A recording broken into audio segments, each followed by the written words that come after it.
my mind is a very bad neighborhood and I should not go there alone.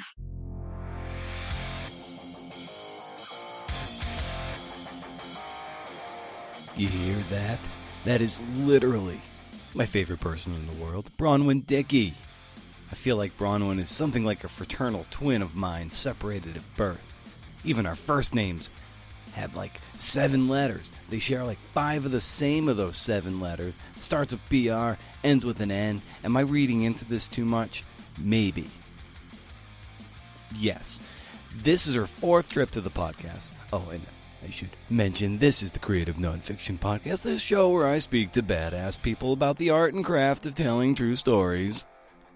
You get a real sense of the evolution of the show itself, writ large, by listening to each episode with Bronwen.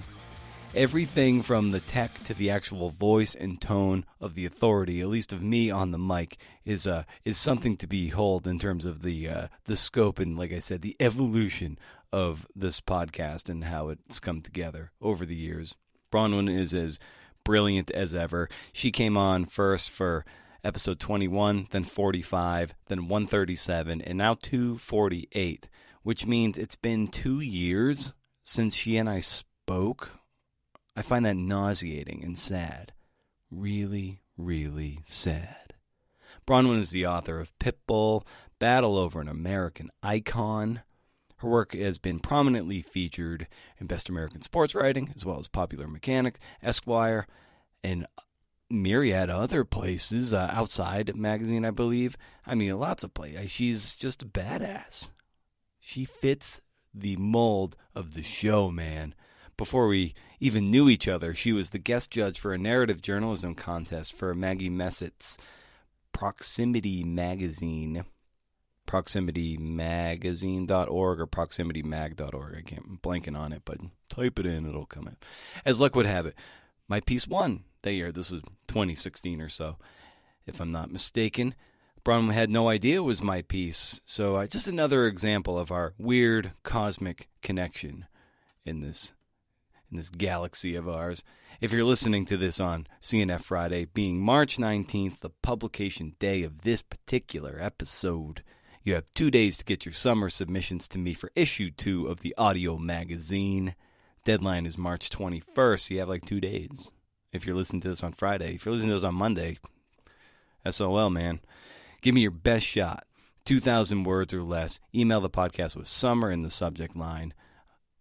Let's see it. Let's see some great work. I'm very optimistic about how this next one is going to turn out. Learned a lot from the isolation episode, which is free for all in the podcast feed, prominently featured at brendanomeyer.com. Hey. Usually the second featured post, so it's always there on the top. Stick to the top, if you will. And in order to listen to the next issue of the podcast, you're going to have to sign up and become a patron on patreon.com/CNFpod. There's a new $2 month tier that is the audio magazine only. No transcript, no other perks.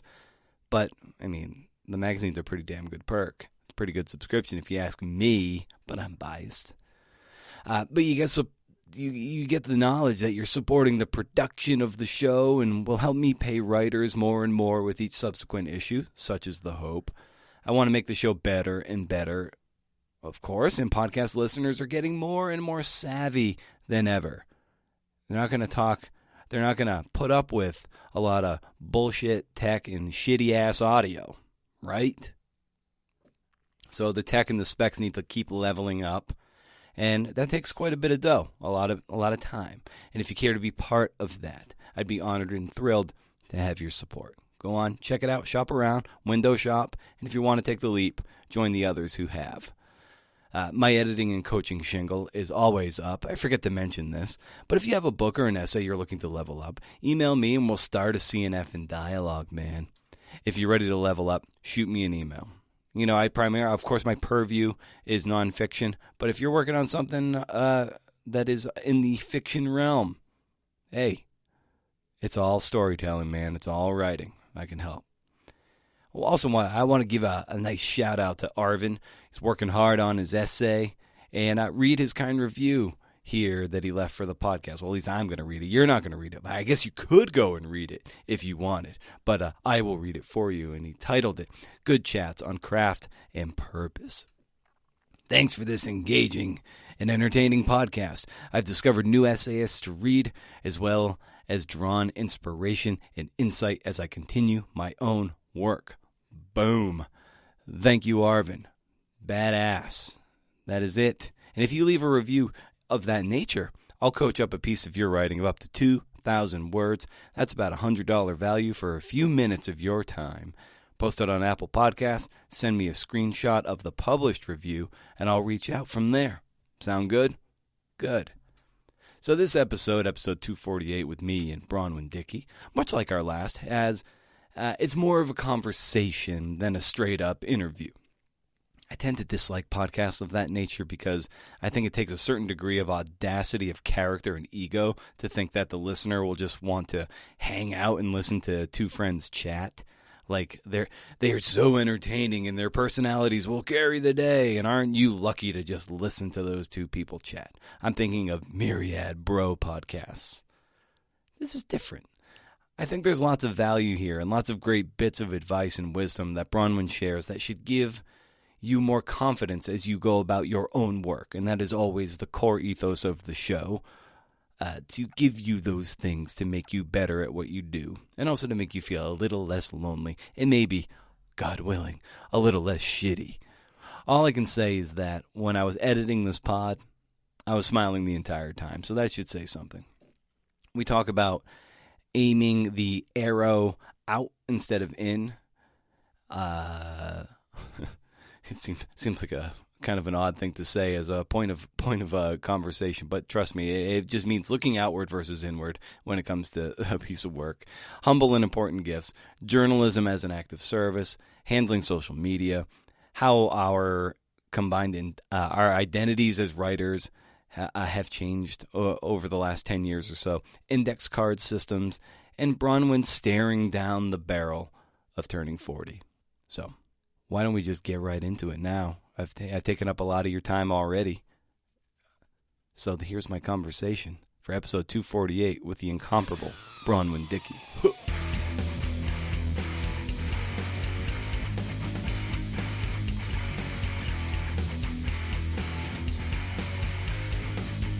I don't know. Harder, as if it wasn't hard enough to get out of our own heads. It's just Right. like now it's almost impossible to, and it's like, God damn it! Like, And where's the everything, escape hatch? right. And the scale and the scope and the import of everything is so much larger than his ever. I mean, everything feels urgent. Everything feels of crushing importance. You know, the world is going through a global crisis. So I think it's a crucible that everyone's going to emerge very different from. For sure, and you're someone who's always been able to, whether on assignment or recreationally, someone who kind of hops around the country and hops around the globe a Yeah. bit. So, how have you and your husband been processing, the fact that you haven't been able to get out as much? Yeah, that's been really hard. Probably less for him than for me. He actually got a new job recently, so he no longer has to wear a suit to work and go into an office and deal with a bunch of urgent problems that are very stressful. He no longer has to do that. So he is definitely living his best life. He is loving everything. And for me it's harder because I am used to traveling so much, and I'm used to being out in the world among people who are very different from me. And that's where kind of the creative energy and the ideas for great stories come from. It's from mingling with people or having those just kind of spontaneous happenstance meetings, just seeing someone at the coffee stand or overhearing a conversation about something. There's that element of serendipity that's so important to most journalists and most nonfiction writers. And there is no serendipity now.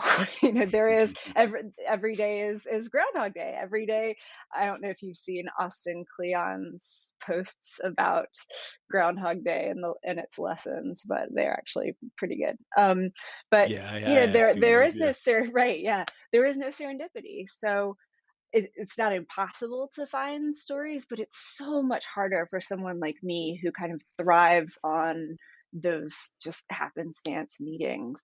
That's almost entirely where my ideas come from. And so sitting down to read the internet, it's not yielding the same kind of results. And that's been frustrating. That's been very, very frustrating, in addition to not being able to just get out and have new experiences. But again, I'm trying to think of it philosophically. Like, I don't know if you've read Catherine May's Wintering. I haven't. I just started it and I'm really loving it. It feels like the writer Arthur Kessler had this, he wrote a lot about synchronicity and all this kind of metaphysical, philosophical stuff about coincidence. But he had this idea, this concept that he called the library angel. And it was what he called that moment where you somehow discover or happen upon the very book that you need to be reading at that moment. And you kind of happen upon it at this time when it will have the most impact on your life. And I've been thinking so much about what this time of not working as much is going to mean for me, and then I happened upon that book, and I think it feels like a gift from the library angel. Huh. And it's fun for someone like yourself who, when you write a lot of your journalism, like, you're no stranger to being in the piece, but the pieces are rarely, if ever, about you. Mm. You're just kind of Hmm. in there. Yeah. Um, but given that you can't have quite those immersive repertorial experiences, have you given much thought to doing the more personal exploration of personal essays, even if there is that element of reportage to those things?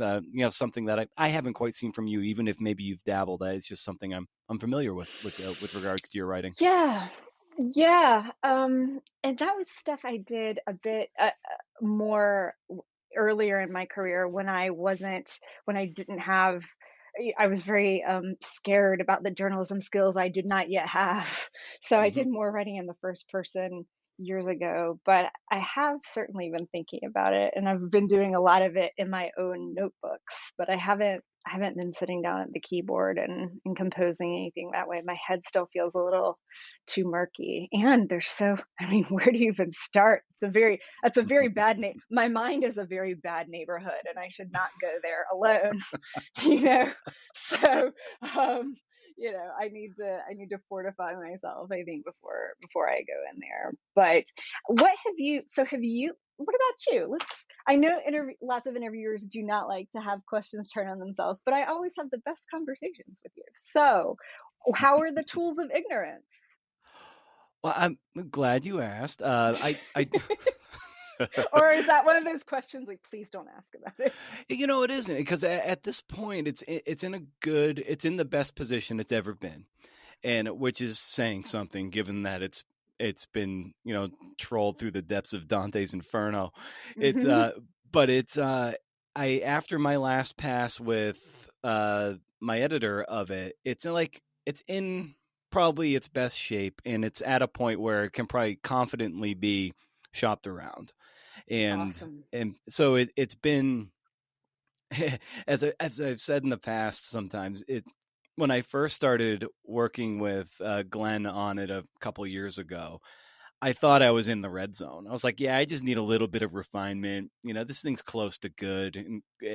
And turns out I was like pinned up against my own goal line when I Mm. submitted it, and it's been just a slog to get it into a good place, a good slog, a very Hmm. I learned quite a bit in the process. And I think even impressed is the wrong word with Glenn, but he had his doubts about my ability to close the deal on this, just based on some other writing he had seen from me. Hmm. And so, like, when in his notes, Hmm. he was just like, well, yeah, I didn't think you were going to be able to pull this off, but it looked like you after you work through this for a while, it's like you got there. So I didn't know how Ah, that's quite how to amazing. digest that, but it was but yeah, so we got there. So we're so bottom line, long story short, it's in a place where it can confidently be shopped around, I think. So that's where we're at. So it's been a long journey. It's Fantastic. been an 11-year book, and so it needs to go because I have a lot of other things that I'd Right. want to be working on. So, but that's where it's at. And it's Right. in the last round of edits, like when I finished combing through it and addressing a lot of the other things, it was, I left thinking like, this is okay. This is a nice little book. And Hey, I'm kind of proud of it, you that's know? a great place to be. Yes, that is a great place to be. That's the best place to be. I don't know, I can't remember if we talked about this last time, but have you ever seen the documentary about Bill Withers, Still Bill? Did we talk about No, this last time? no, I I don't can't think remember. so. Okay.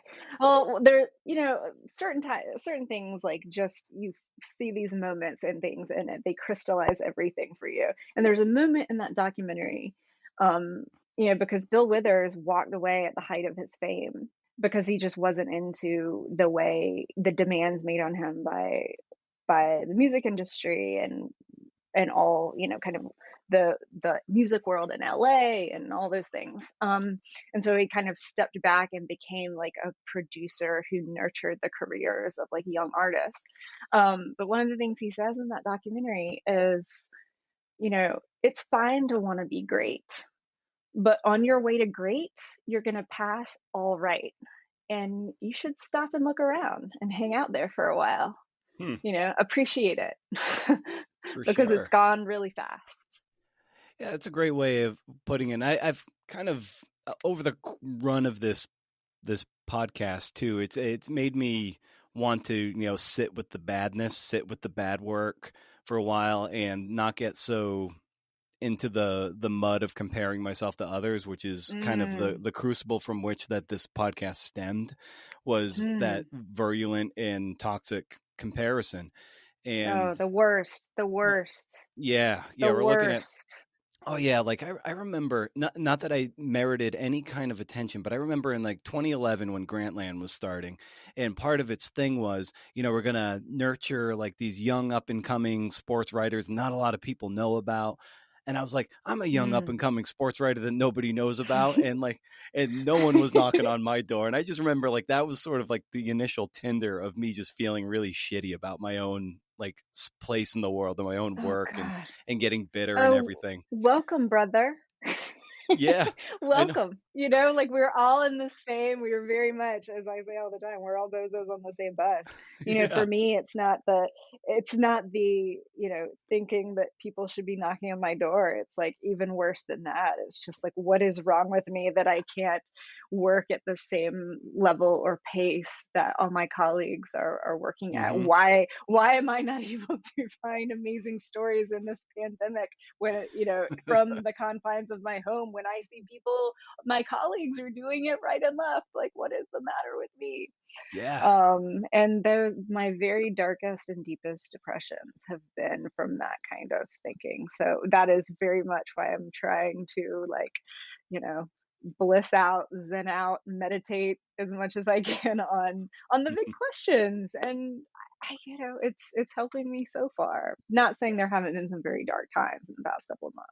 But yeah, I think if we all kind of meditate more or like chew on the question of what we think is at the end of that road, we'll all be pretty surprised at what we're really hoping for. Is it acceptance?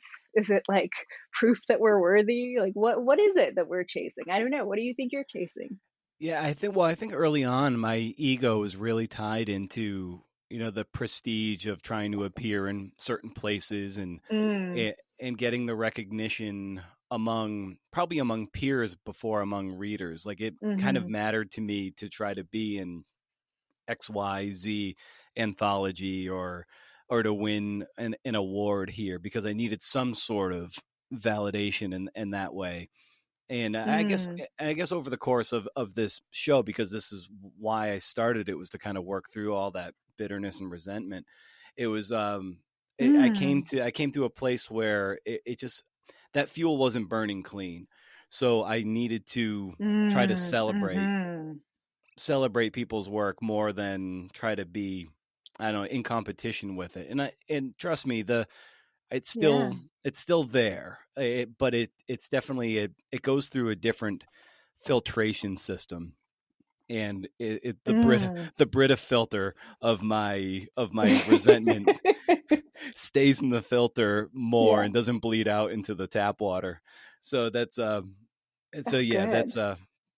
that's where that gets to something I want to ask you, because I think my identity has changed quite a bit over the last 10 years of what it means to do this kind of work.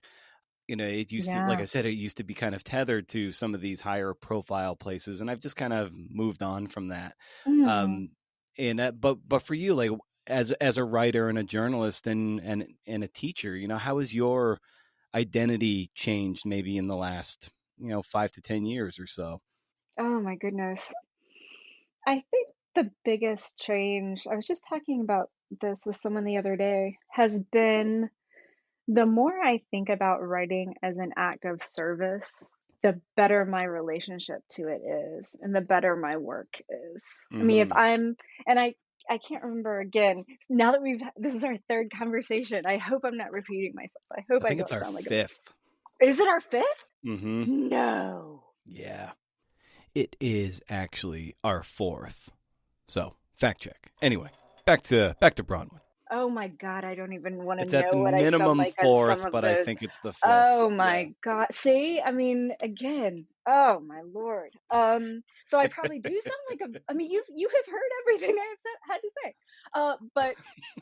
But the biggest change very much, and it's still true, and it's even more true now, is that kind of like you're talking about. I think when people start writing, it seems like a performance art that is very accessible because it doesn't require you, it's not like ballet where it requires you to have a certain type of body, or it's not like, you know, I don't know, playing a sport at a high level where you have to have a certain, you have to be 7 feet tall, play basketball well, whatever, or an elite singer and have to have the right kind of vocal cords. It's something, writing words on a page is something everyone has the tools to do, and so it seems, I think, very accessible. And for the people whose books were changed by reading, you and I love that Henry Rollins, Hmm. music is made by the people music saved, and I very much believe that books are written by the people books saved.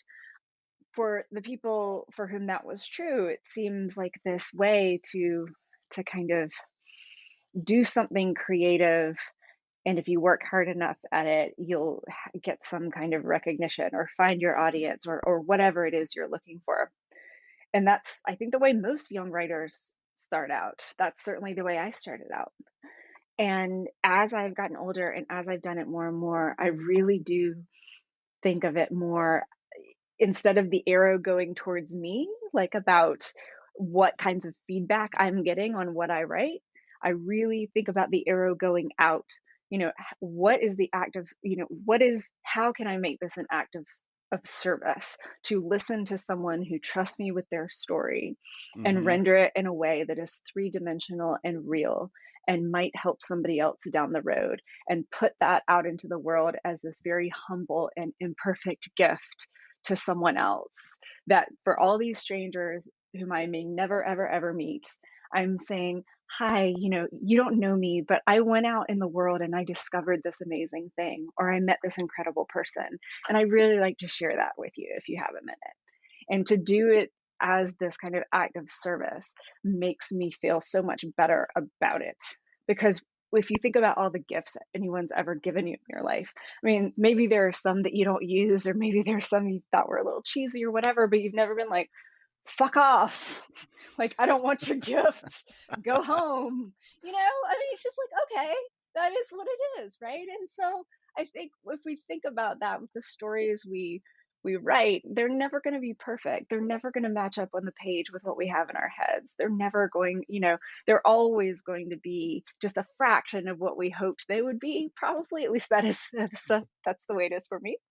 But it's a humble and imperfect gift I'm trying to give someone else. I'm doing my best. I'm doing it from a place that is pure and is not about my ego, and that makes it much easier to do. The work is better, and it makes me feel so much better about it, and also all the adjacent things to that, that I can do as acts of service for other people. Teaching has been amazing to be able to listen to the concerns and fears and anxieties of my students and let them know I've been in exactly that place.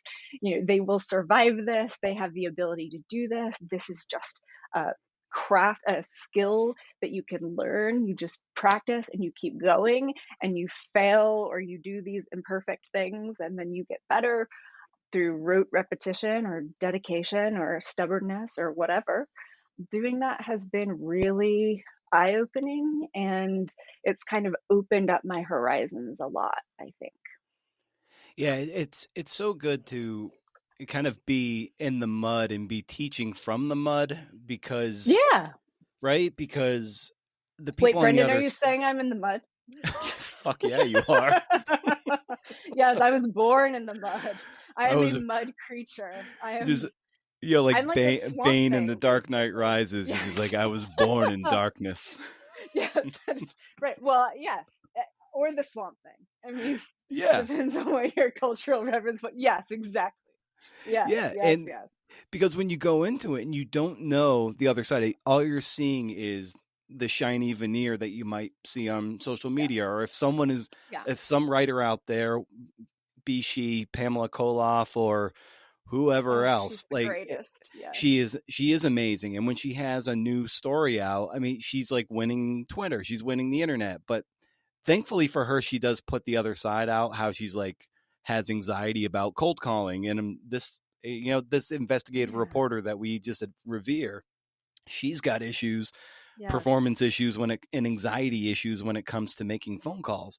And Yeah. I share that. Louisa Thomas, who's a New Yorker writer, she's the same. She hates the phone.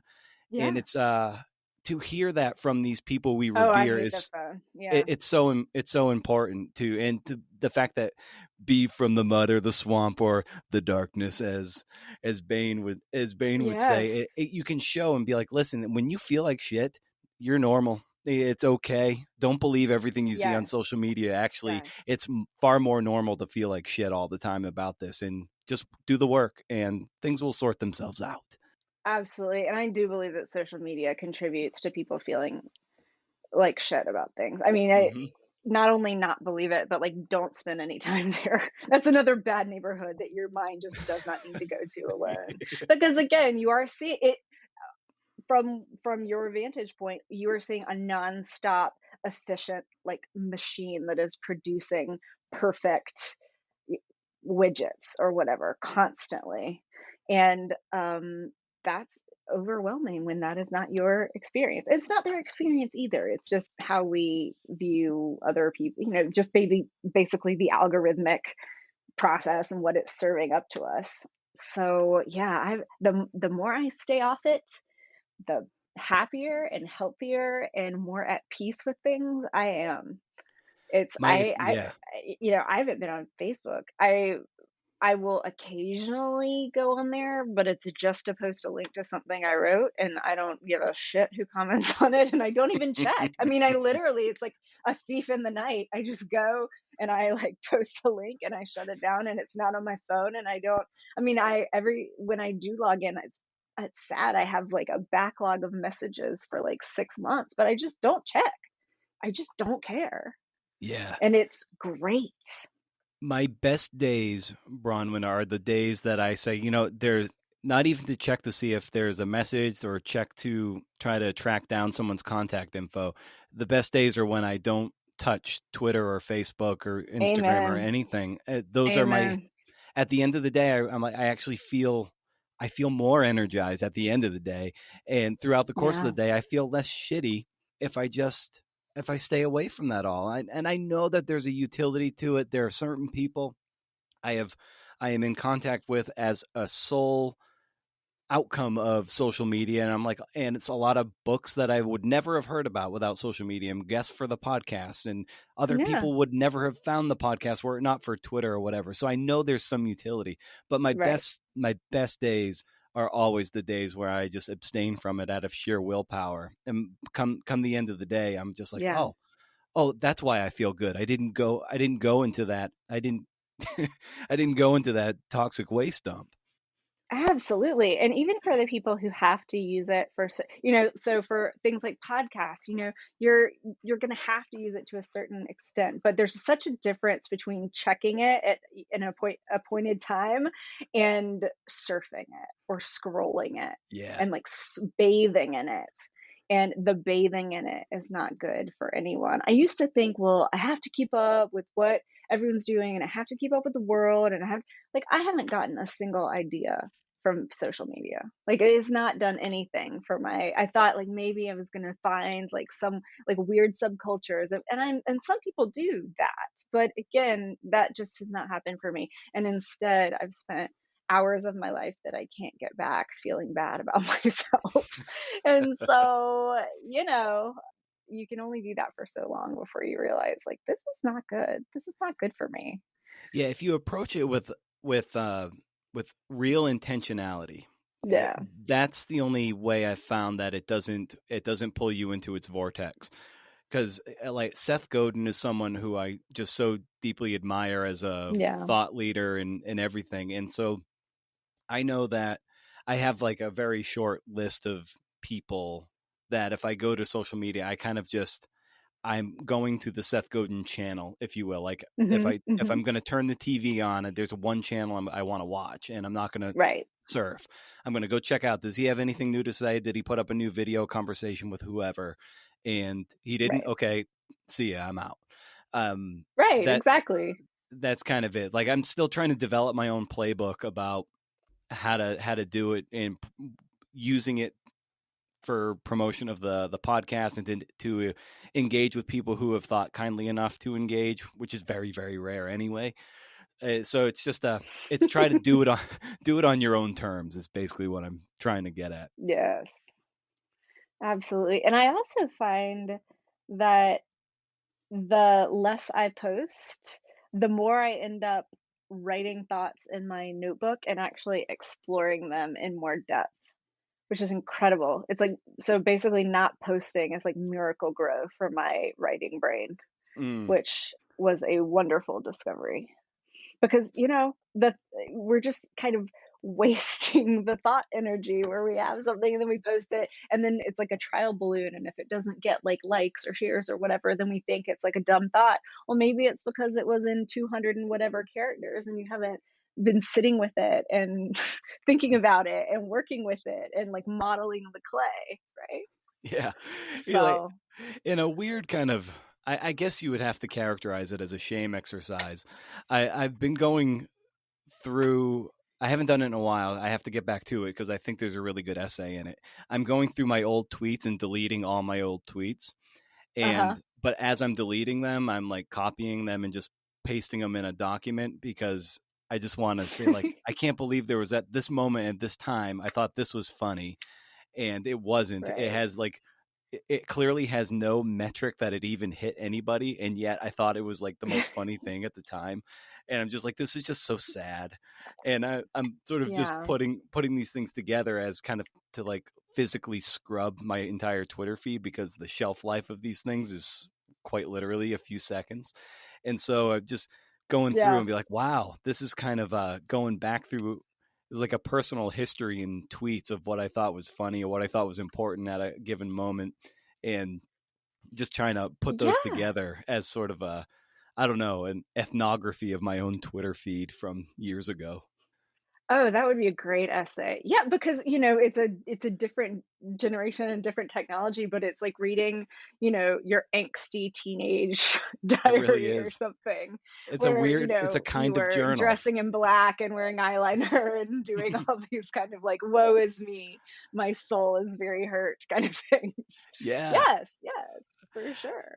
So, what is your journaling and your notebook practice? I've got mine. I do every day. I do a bit in the morning. And I do a bit at night these days. Like what's how are you Oh approaching it God. these days? Right. So I still do the thing, morning I pages. was wondering if you. And I know. It's like yes, I yes. was like, is she I gonna still do say it. it? Is she... I know. Yeah, I said it. No.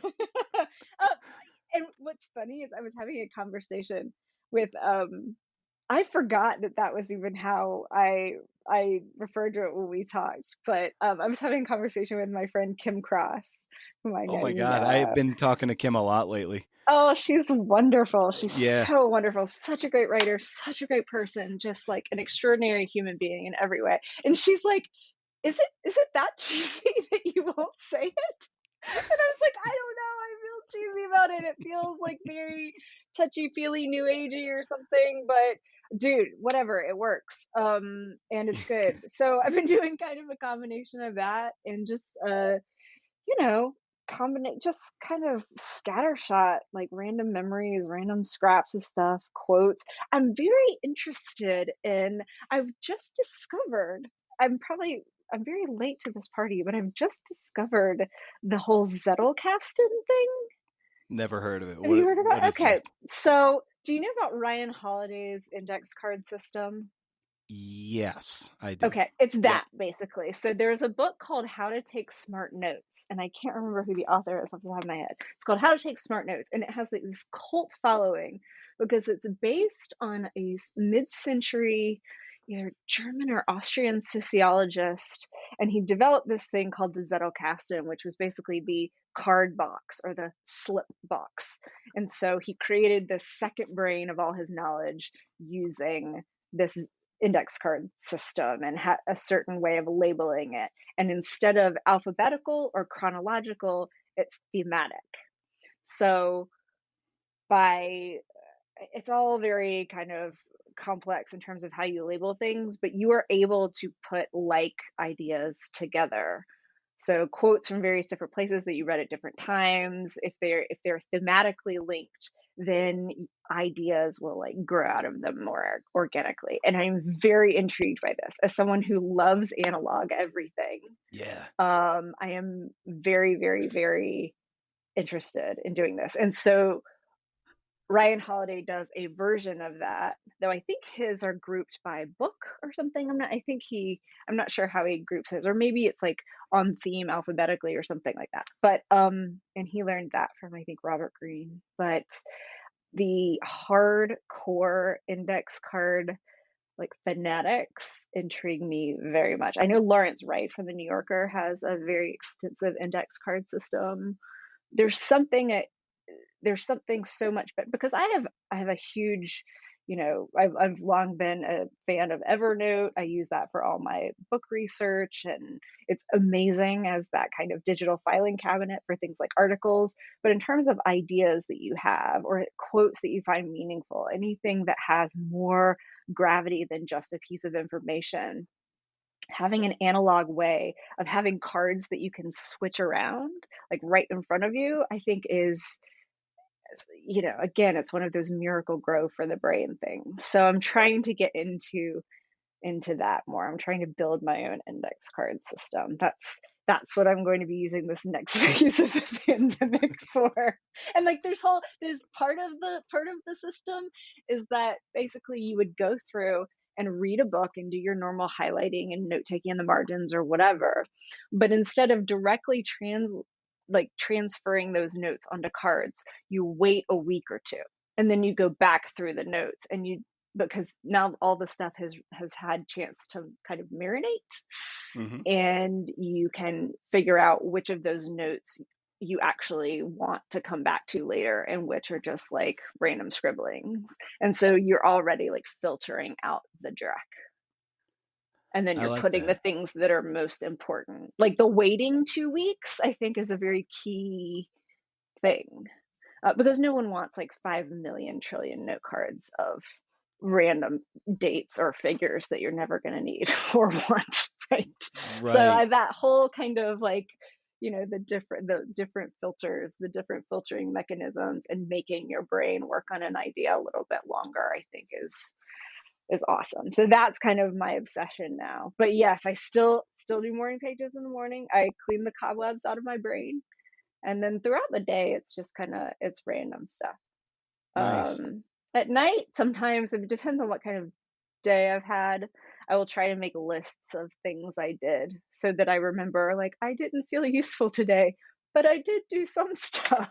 Yeah. I That's don't where know. I What about, found bullet yeah, journaling is I've sort of Yeah. evangelical about bullet journaling, Uh-huh. and that's why I like this inventory of what's happened over the course of the day or what didn't happen. Like I've just written things down, and there are these open tasks, and there's a redundancy and a friction in the system of having to go page by page and see what's still open, and going Mm-hmm. through that, and that even though it's very repetitive, it's good for me because my brain is so scattered that if I even building in those redundancies really helps me remember things and to do things, even if I have to check it, 10 different times. It just, it really, I Yeah. find that it helps, and it's an analog system that in and of itself kind of, you can build those collections of quotes or books to read, books that you have read. Mm. This other micro podcast I do, this stupid little casualty of words. It's a writing podcast for people in a hurry. It's like every episode is just me on mic, about less than 3 minutes, and I just have an idea rolling. Nice. Yeah, it's just a stupid little thing, and it's fun. It's just kind of Oh, hey, we don't get to do that around here. Don't call it stupid. I'm not gonna right. let you do that. This is a stupid free place. Yeah. Well, that's nice. It's always Yes. good to hear that coming from you, of course.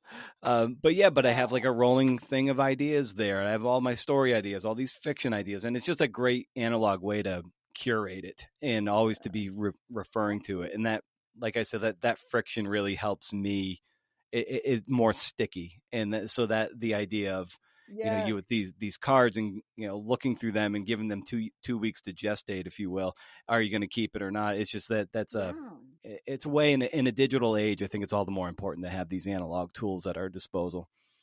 Yeah, and as I was trying to explain this to another friend, because I think another friend said, like, well, why don't you just use Evernote? Or why would, oh, this is what he said. He said, why would you have a system like a database that you couldn't search? And not being able to search it is the entire point. Because again, it adds enough friction that you have to go back through it.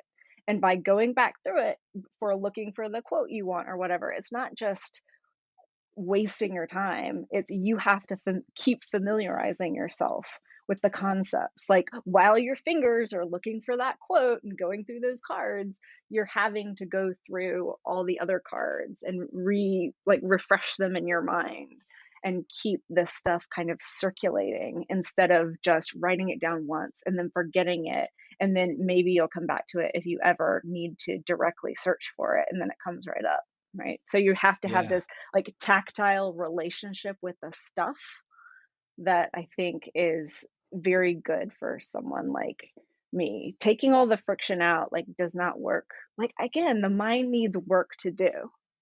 Hmm. Or my mind needs work to do. That's where the ideas come from. Right. Yeah, that's such a Yeah. great way of putting it. And what's really really funny to me, this when we were talking a few moments ago about this idea that of not being, of sort of divorcing yourself from the competition and doing the kind of work that seems, that's more service driven, and Yeah. the fact that you're just doing this thing for out of yourself, but not overly celebrating it or even knowing, or doing it for any sort of personal gain.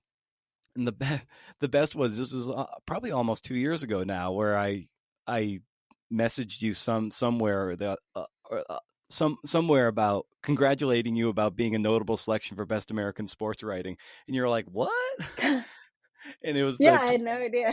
yeah, so it was this piece on slacklining in Syria and everything, and talked Yeah. about, like, there's, I think it really speaks to a service driven piece, uh, that goes right to the ethos of what you were talking about, and the fact that you didn't even know had been, selected as a notable selection, which is amazing. It just kind of goes to, Well, it where would your head never is at. occur to me that anyone would. Yeah, I mean, again, I have the lowest self-esteem of any writer ever, who walked the face of the earth. Like I think it I would could go never toe to occur to toe me. with you on that one. I don't know. I think the character is different though. In that, like, it would never occur to me that someone would like think anything I do is worthy of like mentioning or recommending. So it's not so much like I wish I could be recognized more. It just doesn't occur to me that I would be. And yet I want to get to a place where I feel good about what I do, and it's a constant challenge. And the only thing that gets me out of it, because nothing I do is ever good enough for me, the only thing that gets me out of it is how can I make this some kind of act of service for somebody else? Not that even the piece is itself about something noble or whatever, but how can I kind of, it's like some weird parable about like, the child's gift or something. Like when a child comes up to you and like, is like, "Hey, I drew this picture of you. Look at it." And it's a stick figure. You're not like, "Well, that's not, it's This not Da fucking Vinci, sucks. is it?" Yeah. I don't have a circle for a face. Like, fuck off, child. I mean, of course you don't. Right? And so like we're so much harder on ourselves than we would ever be on other people. And if you're doing it from a good place, and that's also why the kind of work I do, like I do stuff about community, I do stuff about, people facing certain struggles. I do, you know, kind of very intimate work because like I'm not a muckraker. I'm not out to I don't know that I have the sheer just I mean, what do you even call it? It's beyond courage, just the kind of ah, it's not audacity. It's just the sheer whatever the word is. We'll put blank word here to do investigative work and to Yeah. have not just doors get shut on you as in the course of work as every journalist does, but to have like people fighting you to keep you from getting information like that combativeness. you know i I lack I, that I muscle yeah, too. Like yeah, that's why I'm like a features guy, and not yeah, even just a features guy, but more of like a fly on the wall kind of guy, like an observer. I yeah, almost equate what I feel most comfortable with as being more like an anthropologist, where I'm just like, I'm going to stand yeah, over here. You guys do your thing, okay? And I'm going to right, take notes. yeah, And then once you do something cool, maybe in like 3 weeks, I'm going to ask you about it. yeah, and yeah, it right, and that's yeah, kind of how I feel more comfortable in that space, like a very John McPheesian way of going about the work, where you just kind of, I'm just going to paddle. right, Like, give me a canoe paddle, I'll paddle along and take some notes, but you just do your thing. right, yeah, right. And you'll find these very kind of unexpected pockets of whatever experience that is that are amazing, right? And then you have, but and that doesn't mean that I guess what I was trying to say is like all of these things can be acts of service. Like Pam Koloff is like a Joan of Arc, and I hope she hears me say that because she's frigging like Joan of Arc, like avenging angel, amazing, feels otherworldly to someone like me. She is just the greatest of the greatest of the great.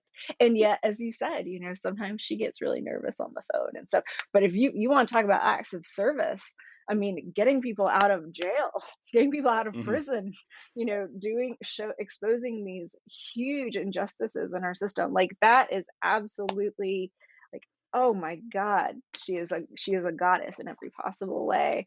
And so my acts of service are very different than her acts of service, but there are ways you can think about it any way you want. I mean, that is what is so great about this field and this vocation and this way of life is that it's just infinitely malleable and infinitely adaptive. What were your early goals as a writer, and how have those changed? I think I know how they've changed in this more service mindset that we've been talking Mm-hmm. about. But Mm-hmm. was that always the case, or was there a different goal early on for you? Early on, I think I wanted that thrill of publication. Mm. But my earliest goal was I just wanted to get published in one magazine. Hmm. Like I just wanted to have one essay published in one place that I could like physically hold, the magazine that I could physically hold in my hand and like say that's my byline. And that I mean that was it. I never thought even when I was in grad school, a lot of my classmates were already working on books, and I thought, oh my God, would where would an idea even come from? Like, could I possibly sustain any kind of level of skill for 300 pages? Like, I just don't know if I would ever be able to do that again. So I've always, I mean, the biggest challenge is not only comparing myself to other people, but like constantly underestimating what I am able to do. And as I stare down the barrel of 40, I've thought a lot about what I do not want to spend the next 40 years of my life doing. And one of them is like constantly underestimating myself, or constantly like cutting down my own work, or Mm-hmm. constantly feeling that like nothing is good enough, because, you know, ain't none of us perfect. Like, nobody out there is perfect. We're Right. all just plowing our own acre, and that is all you can do. That's just all there is. And you can either make yourself miserable, or you can find the joy in it. Well, where does so much of your self doubt come from? Oh God, I really don't know. I'd like to say, well, you know, my dad was a writer and my brother was a writer, and they already had such outsized careers by the time I was even sentient, that it felt like nothing I did would ever matter as much as anything they did, so why do it? But I really enjoyed it, and it was a way of helping me process a lot of things, you know, the just kind of the way the world worked, and I was very interested in other people. And again, as I said, I was an obsessive reader, so it was something I enjoyed, but I never expected to do professionally, because the bar was so high for what I thought that life would look like, that I didn't think I would enjoy it, or that it would be possible for me. But I don't know where the nothing is good enough comes from. I really wish I did, because I feel it's probably holding me back more than anything else in my life. I can, It's toxic. yo, for sure. And Yeah. I think it comes down to really the story we tell ourselves. And Yeah. there's like the papoose of of that story of, you know, being a down and out loser. Like that's a self-talk that I've had since I was in high school. And it got me a Mm. lot of laughs, like being that self-deprecating growing up. And it was almost like I was weirdly sort of I was too self-aware and weirdly ahead of my time in a lot of ways. So like I was really funny to a lot of my friends because I knew how to cut myself down. And eventually that seed Mm. took root. It became more than a joke, and it became a self-fulfilling prophecy where, oh yeah, like I Yeah. don't deserve this, and yeah, you are kind of a loser, even though by objective outside metrics, like, oh no, you're kind of okay. But there was a rock Yeah. inside. And I Yeah. think I kind of know where it comes from, but it's one of those things where it's just yeah, we can be our own worst enemy. And if we were our own worst boss. If like we had a boss who talked to us the way we talk to ourselves, there's no way we would stay at that Oh my job. God, right? We would never put up with it. Yeah. And we would never put up with it. And that's why, you know, again, as I try to just do things for the joy of doing them, the next 40, I just really want to release all kind of attachment to outcome. I just really, it's so, Yeah. and that's why I'm starting months ahead of, months ahead of that date, because it takes a lot of work to unwind that stuff. And I think as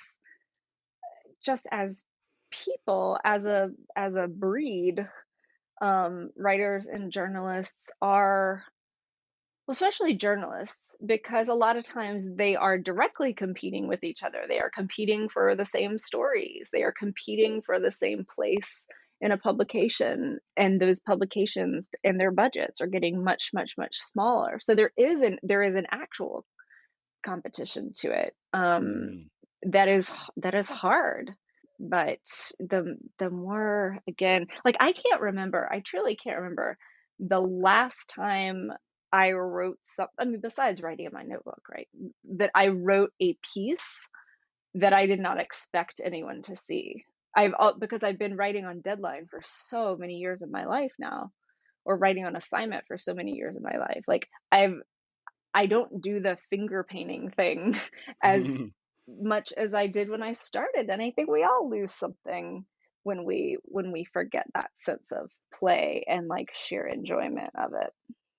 Yeah, you took the words out of my mouth. The doing it and reminding yourself that it's something you get to do, and that element of play is really so incredibly important, because not only do you need it for yourself to get you through the ugly middles of the work and just the grind of it all itself, but if you're not having fun, then how in the world are you going to expect the reader to have any fun too? Like, it's got, Amen to that. right? Amen to that. Yep.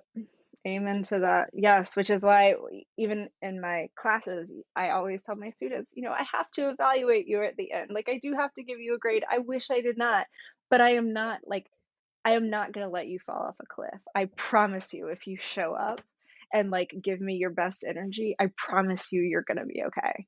And so far, I have not had to go back on that promise with anyone, because I mean, they're really good kids. They're really smart. They work really hard, and I want them to feel a certain amount of safety so that they can be creative and they can try new things, and everything doesn't feel like they're on a high wire, like 10 miles above the ground.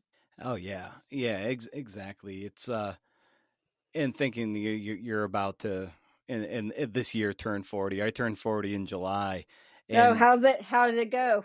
it, good. Went to a few breweries, felt great. So what are You- you not going to do for the next 40? I'm telling you, Braun, when you and I, it's like we're kindred spirits. I think we have a lot of the same hangups and Yeah. the same kind of self-talk, good Yeah. or bad, mainly bad. And it's very very similar. It's that I just want to just follow my taste, do the work that excites me, and know that everyone else is starting on different bases. Everyone else feels pretty crappy themselves, but Yeah. all in all, it's just kind of like be more in service of the community at large, tell the stories we want to tell, and have a little bit of fun with it. um, Without the a big doubt. difference is, like, I thought by 40 I'd have some things kind of figured out.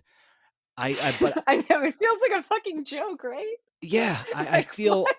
I feel every bit as I did at like 20, but I only have maybe 40 more years to go instead of 60. And it's just like, oh Yeah. shit, now I'm feeling the crunch of time on top of my crippling insecurity. So it's, Yeah. I don't know what to make of it. Yeah. It's but I guess there's an urgency that's coming, that is just like, well, you better get going, man. Like, it could be taken away from you at a heartbeat, and there's not much time Yeah. left. It's biologically speaking, it's you're halfway through. You're at midfield, man. Yeah. Yeah. And and whatever's gonna happen is gonna happen. But if you're not enjoying it, like, then you will have slogged through that whole way and you hadn't even had any fun. And that's what I don't want to happen. I don't want it to be this relentless pursuit of, like, the next story has to be a perfect story, Yeah. and rob the joy and the fun and the discovery of it out. I don't, that is what I absolutely refuse to do. And it's affected lots of things in my life. I mean, just this mindset of saying, like, the next 40, I'm not going to be doing X, Y, or Z. Even things like my workouts. Like, I used to feel like it wasn't worth working out if I didn't feel like I was going to die at the end of a workout. Yeah, you yeah. know Very much the, like, beast mode, like, you know intensity of it. And now it's almost, I just rebel against all that. Like, anything that is not enjoyable, like, life's too short. Like, life is too short to beat yourself up physically or emotionally or any other way. It just is. So if I run a mile and after a mile I feel like, you know what? Like, I'm good right now. Like, that was refreshing. That was a nice little, pick me up. I don't need to run 5 more. Then, like, that's what I do. It's not Hmm. like this relentless, just like, taskmaster, like, you have Nothing's ever to good drain enough. yourself. Yeah, exactly. And so, it's only been a few weeks, but I'm working on it. And I just, again, once appreciating the people you love and appreciating the things that you're able to do every day, and finding the joy in whatever it is. Like, it's such a cliche. It sounds very woo-woo, but oh my God, if this time hasn't made that clear for me, I don't know what would. Because I mean, even like you think about the people who have meant the most to you and who have had the biggest impact on your life, not a single, for me at least, not a single one of my mentors or the people who nurtured me and supported me and truly, you made me into the person I am, not a single one of them is a person that I loved because of what they did for a living, Yeah. or like where they were in their career. It was always personal generosity and like the time they spent with me. I mean, a lot of them did interesting things for their job, but like that wasn't what mattered to me. And so if we can find ways to be that for other people, if we can nurture other writers, if we can be better friends, if we can be better to our family members, if we can help someone make if we can help make someone else's time on this road a little easier, if we can pick up a little of the burden that they're carrying, then like that's worth the price of admission, right? Like that's all any of us can do on this planet, right? I find that I have to sometimes, out of my own feelings of inadequacy, I have to look at people I admire and be like, okay, I see what they're doing. I see the impression that they're giving off that's making me feel good. So if they can do it, okay, maybe I can. But I have to like put on that hat. And if I put on Mm. their hat, I feel like I can be like them. And so for you, are there any people out there that when you're looking at, you're like, okay, if I put on their hat, like that gives me the juice to to do exactly what you're saying, to maybe pave the road a little smoother for someone coming behind you. Yeah, I mean, for me, it was always, the mentors that I had in school. I had a wonderful kind of crusty old, like hard edged history professor who was actually a beat reporter during the civil rights movement. He was in the army in Texas, and then he became a civil rights reporter, and he was just like he had this very gravelly voice, and he seemed very very rough around the edges, but he was incredibly kind, incredibly insightful, incredibly warm. And I think about him, Larry Goodwin, Dr. Goodwin. He wrote a very good book called The Populist Movement about why the kind of that this social movement of farmers that was so progressive, and the Greenback Party and all that stuff, how it kind of degenerated into the populism that we see now. But he was amazing. Or Reynolds Price, he was another mentor I had in college, just incredibly warm, incredibly magnanimous, incredibly giving with his time, and he was just this bright light for everybody who knew him. In grad school, Patricia O'Toole, I think about Patty O'Toole all the time and what she meant to me, taking my writing seriously, listening to me, rewarding the fact that I worked so hard on it, and not, I was so scared and I was so critical of myself. And she saw that I worked really hard, and she took an interest in me and my work, and not just in my work, but in me as a person. And so I always think about those people who made the difference for me and who made me want to do this work. And I want to be that for whoever I can be. If I can't be a good shoulder for myself to lean on, I'm a damn fine shoulder for someone else to lean on, because again, when you walk through the fire, you give some pretty good pep talks. At least I hope I do. Oh, for sure. Well, and talking to you, I always feel so, like I said, I feel like we're kind of like kindred spirits in a lot of ways. So like talking to you Hmm. just feels so like energizing for me at Oh, least. good. It That makes does. me feel happy. See, if I've helped you a little bit today, like that, worth the price of admission. Like, man, that Fantastic. makes me feel great. Good. Well, likewise, I hope I'm able to reciprocate a certain kind of energy for Absolutely. you. Without a doubt. So smart, so engaged. You always have such good ideas about, like, even back when I was on the gram, I loved seeing your like blacked out poetry. Oh, Amazing. nice. You turned me on to Death Winds a Goldfish. Oh my God. Incredible. How So you're great. full of great ideas and recommendations. You have so, like, yes. Every conversation is amazing, even if I thought we had 3 and we have 5. Even though 2 of them were forgettable. It's just because my mind is basically cobwebs and tumbleweeds at this point. Who knows? Maybe like 3 peas rattling around in there. Who knows what's up? Some ball bearings. Exactly. Well, I love that we can just alliteratively say Bronwen and Brendan are bozos on the same bus. I love it. Oh, we are. Raise that freak flag and fly it high. It's like the Jolly Roger.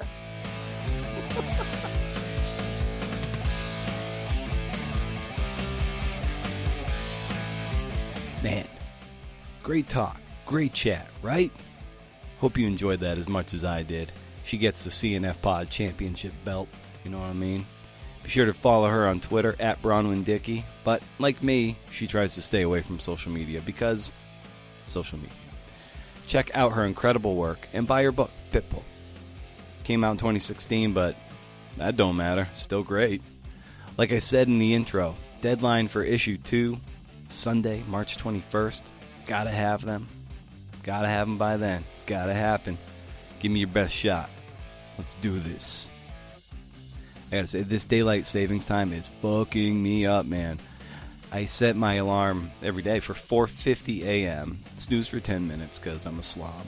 And try to get up for 5. But that's translating these days in terms of my internal rhythm as 3:50 a.m. and 4 a.m. And at the moment, man, it's a slog to get me out of bed these days. It's the highlight of my day, though, between 5 a.m. and 6:30 a.m. It's all analog, except for Headspace app or if I'm reading a book for the podcast on my 2015 iPad. It's quiet, slow. Sit in my office, nice warm light, blanket over my lap, scribble like a Mad Hatter in my journal, plan the day, start fretting about phone calls I have to make, drink yesterday's coffee. The night before, I clear my desk of my keyboard, my mouse, turn off all monitors. It's this cool, clean slate. It's relaxing to look at. It's very calming for me. It's such a frenetic clusterfuck of a brain. Nice to see these clear surfaces. Helps me out, calms me, centers me, or whatever. Set up my pencil in my journal for the next morning so it's there waiting for me. Pencil sharpener is there too. Start the day with a sharp pencil. It's like a little gift to myself. Sharp pencil. Clear plate. Clear, nice, blank page. Love it, baby. Anyway, that gives you a little audio snapshot into the early pre-sun hours here at CNF Pod HQ. And however you do it, I hope you manage to find a nice warm pocket in your day. Even if it's for 5 minutes or 1 minute. A place to zen the fuck out.